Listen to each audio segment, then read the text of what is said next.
Hello চাকরি প্রত্যাশী ভাই, অবশ্যই ভালো আছেন, সুস্থ আছেন। তো দেখতে পাচ্ছেন বাংলাদেশ পল্লী বিদ্যুতায়ন বোর্ড নিয়োগ বিজ্ঞপ্তি প্রকাশ পেয়েছে। এখানে একটি পদে আবেদন করতে পারবেন, সহকারী জেনারেল ম্যানেজার।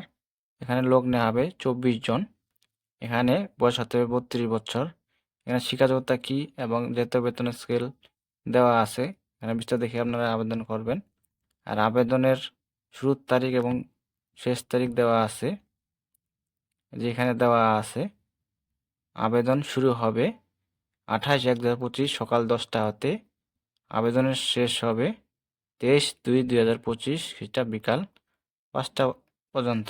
এখানে 72 ঘন্টার মধ্যে জমা দিতে হবে। এবং পরীক্ষার ফি বাবদ কত টাকা দিতে লাগবে এখানে দেওয়া আছে যে পরীক্ষার ফি বাবদ 200 টাকা, যেটাকে সার্ভিস চার্জ 23 টাকা, মোট 223 টাকা। এখানে বিস্তারিত দেখে আপনারা আবেদন করবেন। তো এই ছিল বিষয়। সবাই ভালো থাকবেন, সুস্থ থাকবেন। ধন্যবাদ সকলকে।